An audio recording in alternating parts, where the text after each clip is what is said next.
Hey, what's up? It's Kit, time for another video, and today I'm going to show you something that's very simple to make and also very useful. I don't see a lot of this being used today, which is kind of a surprise because this is something that you could use for both artificials and bait and lures, jigs, soft plastics, something like this, okay? And I'm gonna show you how to build this. This is called a tenbin in Japanese, tadmina in Arabic, and let's see that there, so it's in frame. And in the Philippines, I honestly don't know the Filipino name or the Tagalog name for this, but in Cebu we call it tuwawog. Kind of a mouthful there. But anyway, I'm going to show you how to make a very simple one. And all you need are 3 swivels, some wire, and some tools to work with wire. Okay? I often use a vice grip, an eye forming tool, and I use this only once, and basically it's to cut the wire. Okay? So this is Maylene 400-pound test. In the Philippines, you can use Edwards. Okay, so I'm just gonna cut a length here. Okay, that long. Okay, that long. That's it. Again, very, very simple. Okay, just so that you can see, it's Maylene 400-pound. In the Philippines, you can use Edwards. So for people in the Philippines, you can get Edwards. It's pure stainless steel, and you can pick, that one was number 30, but you could pick probably like number 20 or 25 and it'll be more than enough. Okay, so the very first thing that we do is actually form a wire eye. Okay, and it really depends on how big you want it to be. It's really up to you. I suggest you wear safety goggles when you're doing this. Some sort of protective eyewear. I'm wearing glasses right now. Although you can't see it, but I'm wearing glasses. Okay. So you form an eye, slide the swivel in, like so. Okay, I usually use my vice grip to make sure that I have good grip on the wire. Like that. Okay, and here's the trick. Okay, instead of actually trying to spin the wire on to the hook, what I do is actually use the vice grip for leverage and use that to turn. Okay, and you end up with really clean rolls. Ensure the swivel is not in the way.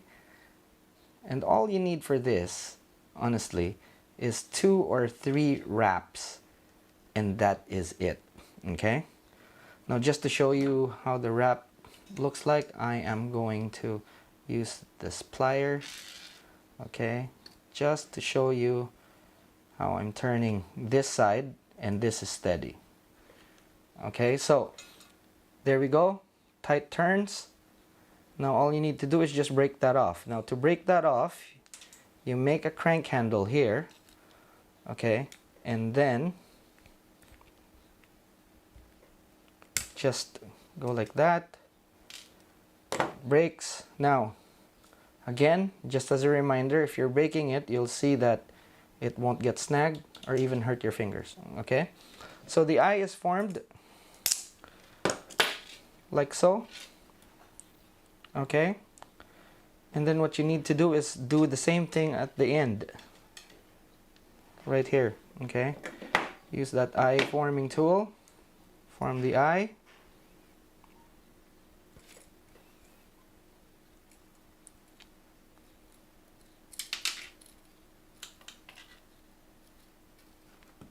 like that.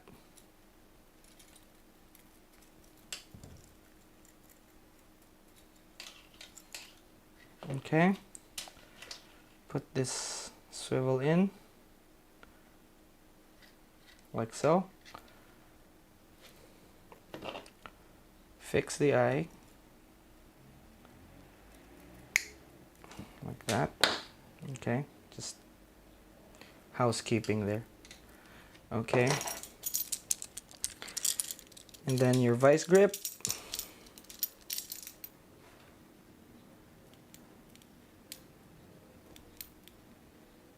Like that. Okay, again, use this to twist. Okay, I'll do this so that you can see. Okay, I am not moving the pliers. As you can see, I'm moving the vice grip. Okay, perfect. That's clean. Turn it one more time here. All right, like that. And then form a crank from the top there. And then, okay, there we go. After this whole thing, what we're gonna do is I'm gonna show you the rig, okay? So that you can see how things are set up. So at this point you have that, okay? Just a straight line with the swivels at the end. And that's great. All you have to do now is pick a side here. Okay. Now what I want to do is have the main line side a bit shorter than the leader side, just to give it a bit more distance so it's farther away from the main line. Okay, so now what we need to do, what I do differently here is I actually make a smaller eye than these two. Okay, so this side here and this side here both have the same sized eye, but on this one, on the smaller or in the middle, I always do a smaller eye. You may have noticed that I have completely omitted the swivel. Okay, and there's a reason for that. And if I put this here, I'm stuck with the swivel and I won't be able to install anything else. Like take for example, for this one right here, I have a jig. Okay, if it was only exclusively for sinkers, I would put the swivel. But if I put a split ring there, it means I could put a swivel after and use a sinker. Or if I want more action from the jig, I want to put a swivel there. And if it's already there, I have limited options. Okay, now the reason why I'm not putting a swivel there is because I want the flutter of the jig to actually affect this whole thing. Okay, if I put a swivel there, it will just spin on its own there. You know, there's no restriction. But if I put this and it's fluttering down, it's actually moving the whole thing and actually moving my soft plastic. I'll show you later. Okay, so that's the rationale behind me not putting the swivel. The swivel, if you want to put it there, great. You could put it before you form one eye. That's it. It's as easy as that. Okay, so now that we have that, going back to this, you'll notice that I have a shorter side and a longer side. Okay.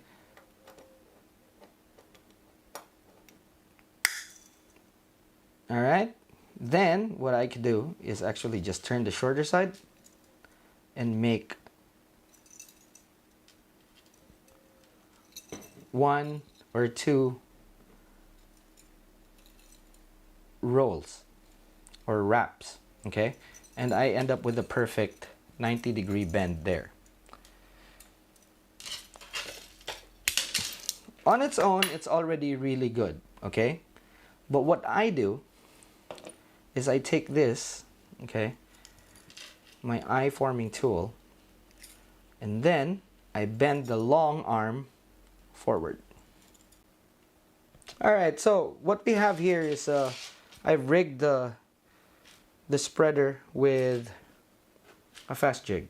Okay, you could use slow jigs as well, but especially in deep water and you want to get your bait or your lure down as fast as possible, it's better to use a fast jig. Okay, slow jigs will kind of flutter down. Okay, so fast jig would be better because they're designed to just go down deep as fast as possible. So we have our leader here, and it is on the thin side. Okay, especially for offshore fishing, it's actually about I believe it's 17 pounds. Okay, so this is Suffix Super 21. It's one of the lines that I actually use for this sort of thing. So you have your knot secured, the bait. This small thing cannot go down 100 meters. And suddenly you're able to do it with this whole system. Okay? So you can present really tiny baits, really down deep with just this whole device. You have an attractor and you have the lure. Okay? Now, let's say if you don't want the jig, you want even something smaller. Okay, you attach a hook. Okay, this is a live bait hook. Okay, so and what could be smaller than this? It's a very tiny soft plastic. This is a good rig when you're fishing for,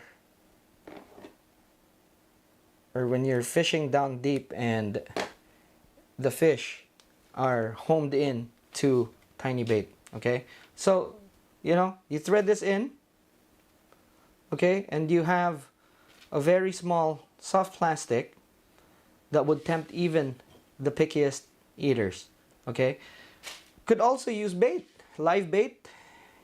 Okay, just be mindful of your leader. You could always, of course, bump the leader up. This is 17 pounds and it's nylon.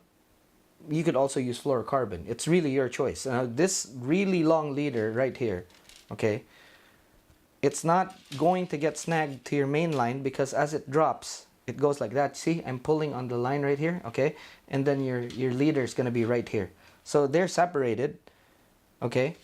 So it's a very great way to drop down tiny lures or bait, okay, which you want to use in really deep water. Okay, I've gone down to about 200 meters on this and have caught some nice like snapper or whatnot back home. By the way, before I forget, you put a 40-gram jig here. Okay, and it can be used from shore. It's simple as that. You know, you have to adjust your casting and everything, but you could use a 20-gram or whatever size jig that you have in your tackle box, even weights. So this is something that you could actually use even from shore. Now, when you're retrieving from shore, all it does is actually just fold down like that. Okay, no matter how small. Like take for example for this one. Okay. For shallow water fishing, I like using slow jigs more than I do fast jigs. So especially like take for example this one, okay, so the jig just goes like that while you're retrieving it, okay, like that, and it swims too. You know, you could use fast jigs in shallower water, you could use slow jigs. It's totally up to you. But it's really just a very good system, especially when we are fishing and then after that, all of a sudden, you could see the fish in the sounder, but all of a sudden, they just don't bite. Okay, so this is a very, very good way to actually get some more strikes even when the bite kind of shut down, because when the bite shuts down, more than likely, they will eat something smaller. Okay, and when you're in shallow water, it's not much of a problem because all you have to do is just drop down a size or two. especially if you have a spare outfit. But if you don't have a spare outfit, and this is a way for you to actually fish smaller lures in relatively deeper water or on faster drifts, and it works. So a lot of situations that you could use this. Okay, cool. So thanks for watching, and if you haven't yet, please like and subscribe so that you could get notified when new videos such as this are uploaded. I'll see you in the next one.